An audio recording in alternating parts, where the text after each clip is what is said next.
नेताजी सुभाष चंद्र बोस के परिवार के लोग जब दिल्ली में 7 रेस कोर्ट स्थित प्रधानमंत्री के आवास पर प्रधानमंत्री से मुलाकात करने पहुंचे तो ये लम्हा उनके लिए भावुक क्षण का था, तो देश के लिए ऐतिहासिक, क्योंकि संभवतः ये पहला मौका था जब नेताजी के परिवार के सदस्य एक साथ प्रधानमंत्री के आवास पर पहुंचे।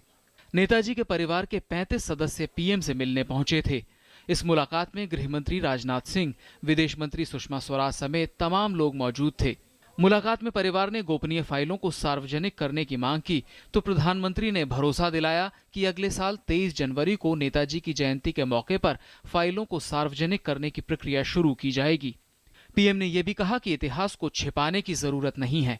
प्रधानमंत्री ने कहा कि वो विदेशी सरकारों से भी नेताजी से जुड़ी गोपनीय फाइलें सार्वजनिक करने की मांग करेंगे। सबसे पहले रूस से दिसंबर में ये मांग की जाएगी। इस मुलाकात में नेताजी के परिवार के लोगों ने पीएम को स्मृति चिन्ह भेंट किया, नेताजी की एक फोटो दी और एक एल्बम भी दिया। पीएम ने कहा कि उन्होंने नेताजी के परिवार से कहा कि उनको भी परिवार का सदस्य माना जाए।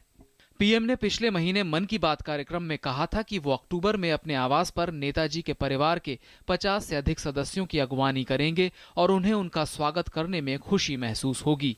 ये मुलाकात इसलिए खास थी कि नेताजी का 70 साल पहले लापता होना लगातार एक रहस्य बना हुआ है और इस रहस्य से पर्दा उठाने के लिए लगातार मांग हो रही है कि नेताजी से संबंधित सभी फाइलों को सार्वजनिक किया जाए। प्रधानमंत्री लगातार इस मामले में रुचि लेते रहे हैं। इससे पहले प्रधानमंत्री ने जर्मनी की यात्रा के दौरान बर्लिन में नेताजी सुभाष चंद्र बोस के परपोते सूर्य कुमार बोस से मुलाकात की थी। इस मुलाकात के दौरान सूर्य कुमार बोस ने नेताजी के रहस्यमय ढंग से लापता होने से जुड़ी सीक्रेट फाइलों और जवाहरलाल नेहरू द्वारा बोस परिवार की जासूसी कराए जाने जैसे मसलों को उठाया था। मई में पीएम ने कोलकाता दौरे में भी उनके परिवार के सदस्यों से मुलाकात की थी। पश्चिम बंगाल सरकार इस तरह की 64 फाइलों को पहले ही सार्वजनिक कर चुकी है।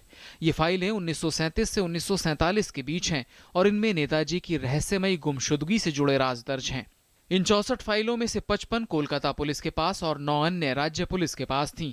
इन फाइलों में कुल 12,744 पृष्ठ हैं।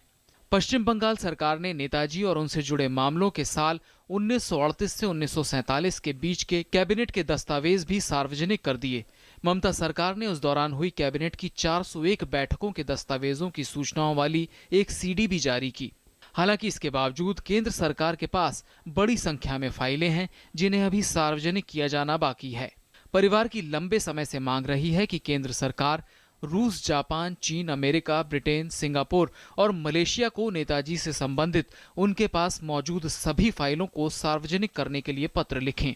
ये मामला सुप्रीम कोर्ट भी पहुंचा था, लेकिन उच्चतम न्यायालय ने याचिका पर सुनवाई से इनकार कर दिया था। याचिका में गोपनीय दस्तावेज सार्वजनिक करने के लिए केंद्र को निर्देश देने की बात कही गई थी, लेकिन कोर्ट ने कहा कि इस मामले में दिए गए ज्ञापनों पर गृह मंत्रालय और प्रधानमंत्री कार्यालय में प्रधान सचिव के जवाब का इंतजार किया जाए। 1945 में नेताजी के लापता हो जाने के चलते काफी विवाद उठता रहा है। कई रिपोर्ट्स में बताया गया कि उनकी मौत हवाई हादसे में हुई थी।